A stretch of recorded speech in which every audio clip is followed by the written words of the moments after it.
Okay, awesome. So 2 transactions today. Julian Blackman, Jonathan Bullard, got a chance to sign those guys, so fired up to have them a part of our team. Really good work today. A little bit more of a red zone theme today, just coming into the second day as we can continue to, acclimation period and build this thing up. And so excellent work, good energy. Really enjoyed it. Do you mind the dust up that we had there near the end? I mean, obviously it's expected. But what are your opinions? Those things are going to come up. They're going through great work, and so obviously you want to try and eliminate them as much as you can. But sometimes it's good to get guys to rally together, and we'll be just fine. Do you have any philosophy on that? Like, if it rises to a certain level, like, do people get kicked out of practice? Yeah, we'll deal with all that stuff as it goes. But usually our guys are pretty good about working together and getting it addressed. Kellen, how much do you guys study like efficiency of time? Because like the amount of stuff you guys get done is kind of staggering relative to everything else we've seen around here. Like how much do you study that, plan it out, and how much effort goes into that? Certainly we spend a lot of time just trying to be as detailed as we possibly can, get the drills, be really clean, operate at a really high level, because again, we got to maximize every chance we get out here and put these guys in a really good position to be successful, so that tomorrow will be our 3rd day in a row, which is kind of the longest length we'll go in a row, which will be our 3rd day. So it'll be the first time they'll do that. They'll have to push through it. It'll be a really good test for them, and we'll just continue to build as we go. Is that something you've developed over time? Was there like an influence on that, or is it just I think certainly a lot of places that you've been, you're always leaning on those experiences, and I feel like there's times where practice is going to be really long, and we got to go through that process and be really pushing through a really long practice, which will come in pads. But right now we're trying to be really efficient and get these guys moving. Is there the philosophy behind red zone on day 2 that you like? Yeah, just to bring the distance down a little bit. Yesterday was their first day going, which was a go get it, and they opened up and they had to run, and now we kind of tighten the space just to limit some of those long distances. Sometimes there's some sports science associated with that, just as far as protecting these guys. You mentioned the other day about that there's quarterbacks are going to throw interceptions in camp. We saw the first one today. So now what are you wanting to see after that? Yeah, it's always about how you respond to adversity, and so guys are going to make mistakes. Spencer threw an interception today in a red zone period, which he'd done so many good things down there, and those one moments change games, and so he gets to evaluate it, learn from it, and I thought he responded really well. Play right after that, you have the scramble right up the middle. How do y'all chart that in a non-contact environment? Yeah, it's all about decision making. He made a great decision. It's kind of part of the Red Sea a little bit there, and he just ran through it, and so we're all good. What do you think about Tyler's chance? Give him a chance to go for once today? Yeah, we'll continue to go through that process for all these guys. I thought Tyler did a good job, working with those guys, communicating at a really high level, and that'll be a great experience for all these guys just to continue to rotate with those guys. What do you swap out quarterbacks instead of rotating with the starters? What is the main thing you're looking for? Yeah, again, the same stuff that we've talked about just from a consistency standpoint. They'll play with different players. They'll have to communicate with different guys. Eric's played center for a really long time in this league, and he's one of the best in the NFL. And so when you get a chance to team up with him, make sure you communicate at a really high level because he's going to be on it. We're going to be able to talk to the quarterbacks today. We played quarterback. What's it like training camp competition, as a quarterback when you're in the battle? Yeah, it's just focus on the task at hand. Focus on your reps, your opportunities. You can't get too distracted in that there's other people a part of a competition. You focus on yourself, whether it's 6 reps that day, 4 reps, 10 reps, whatever it may be. Just keep getting better, learn from your mistakes, and I think all of our guys, like we said before, all these guys have faced adversity, in their past from an NFL or college perspective, and so these guys know how to handle these things. Related to that, you guys want them to think of this as kind of like being a point guard, making the right decisions, taking shots when they're there and whatnot in order to really get acclimated to the system. How have they been kind of adjusting to that? And is today kind of a red zone day more prominent with that kind of logic? Well, certainly I think a lot of it comes down to that decision making, that consistency, them just going through, playing really, really fast and decisive. I think sometimes we can make quarterback position as complicated as we want it to, and these guys got to have a clean process, trust the process, make really good decisions, get the ball out of their hands, and I think these guys are doing a really good job of that. Just a process question: do you have notes now, for instance, for Tyler later about what you saw just now? Do you have notes now, or will you watch the tape first and then, or do you try not to bombard bombard them with too many notes at this point? Post practice is just get these guys ready to go. We will have afternoon meetings the way our schedule goes. We got practice in the morning. We'll watch the film right after this. We'll then transition into a practice review session for special teams, offense, defense. We'll come out here and do a walkthrough in the afternoons, which is really good work because we get corrections and then we get some of the additional stuff that we may not have gotten through practice. And so we do that routine, and then in the evenings is our install. So we kind of get into this flow. This is our second day of it now, so we're starting to find our rhythm. Do you know a lot of the things like you would want to tell them at this point, or do you figure it out too when you watch it?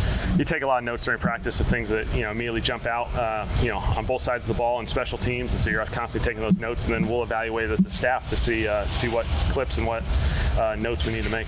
So when a quarterback competition is going on, and like, is there a difference from a mental standpoint for the guys going through that versus like going in knowing you're going to be the guy? Yeah, I mean, competition always is a part of this process, and so sometimes there's certain places in the NFL where people probably have fairly defined roles, and whether it's a starter or a backup, but these guys get a chance to compete, and I think that's all you can ask for as a player in the NFL is a chance to compete, to go start and play for a team.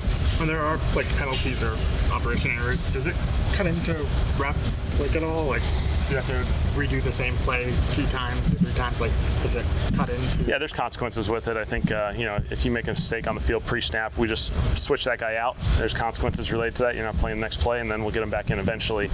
Anything post-snap, we move on to the next play. We obviously missed that opportunity. They talk a lot about Tyler and what are your notes and what are your thoughts on Jacob? Yeah, I think all 4 of these QBs, again, they've done a really good job. I think they're wired the right way. They prepare the right way. I love Jake's decisiveness out there on the field, and so when he sees, he trusts it, he lets it rip. And so excited for all these guys to compete and all have an opportunity to compete in this situation. Will Jake have first team tomorrow then? We'll talk about it as we keep going, and I anticipate him being with the ones in some capacity tomorrow, yeah, for sure. Philly, where you had one of the top 1-2 punches receiver in the league, where do you view Jakeem Olave on their path to having that kind of impact? They're heading in the right direction, and they're doing an awesome job. Obviously, you see it out there on the field. They've been really productive in the NFL, and now it's a matter of just being out there and being consistent and continuing to play. And so we feel like we got a great group there. Julian Blackmon, what did you like about him? Yeah, I mean, he's a big-time player. Julian, he's played in this league for a number of years now, played at a really, really high level, productive. He's got ball skills. He's got a great feel for the game. He's got a really diverse background as far as playing corner in college, playing some safety, and so he brings some versatility, and so we like that about him, and we're fired up to get him. Is there any next step that you want? I mean, you mentioned Tyler doing a great job preparing through the OTAs, mandatory minicamp, all that process. And now, is there a next step you want him to take kind of, physically when it comes to kind of implementing it other than decisiveness? Yeah, I think each of these quarterbacks, as you go through this, it's a preparation aspect, and then ultimately there's what happens on the field, and that's the physical component, but that's also the decision-making part of this, and so these guys just got to keep growing and keep playing consistent football.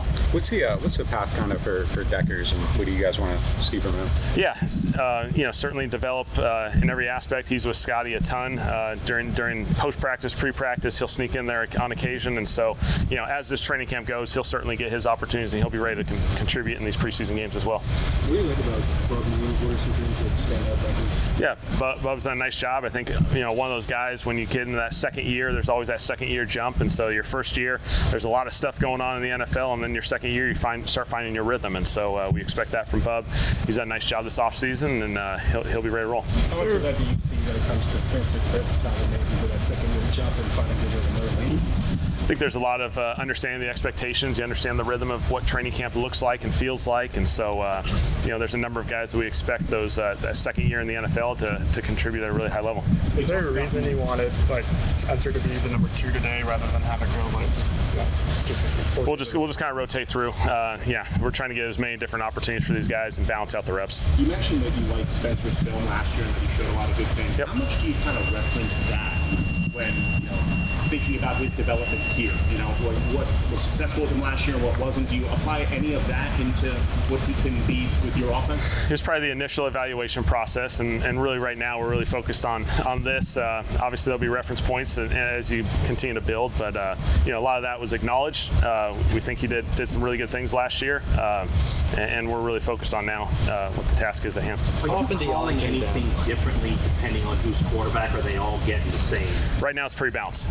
It's not really specific to a quarterback, giving them all different exposures, and so you know, obviously that changes as you progress. How often do y'all intend to have officials out at practice? As many days as we can. Is that like a CBA thing, or is there? No. I think there's always options available. Yeah, sometimes there'll be NFL officials at certain parts of our camp, and then you know, we have an opportunity to bring some guys in who are more from a local perspective, who've coached, you know, or officiated, college and high school around here. Going back, you rehash specifically just a few examples with Spencer Rattler of what you did like from his film coming into this year. Yeah, I thought you know, he had a tremendous ability to start fast and play really, really decisive last year. And I thought you know, there's some really big time games in there where, you know, he was decisive. He'd take shots in the pocket and deliver at a big time level. He had a couple late in the year where he hung in there. He's dealing with some adversity. He's hanging in there and throwing deep outs and over routes. And so you know, he has some athleticism that's sometimes sneaky that shows up. You know, certainly on game day when it's live bullets. And so you know, he does a really good job there. And in terms of individual time management, I know every year is going to be different. Ideally, like as a head coach, you'd have this 30,000-foot view, right, and be the CEO. But having been a quarterback, and with the quarterback situation here being so front and center, do you think you're going to end up spending more time in your first year as a coach analyzing that position and thinking about it? Potentially a little bit, just as we go through it. You know, again, you're responsible for all aspects of this thing, and so that's the fun part of this. You know, connect with all those guys, but we'll let this thing play itself out. How closely did you work with Jake on the cover, and what did you see today? Hayner? Yeah. Yeah. So Jake was right there through the whole process during the whole entire off-season program. I mean, he wasn't taking the reps, but he was right there doing everything he could from a walkthrough, a mental standpoint. And so you can tell he still took advantage of the off-season program in every possible way he could, and he was ready and prepared to hop out there and go.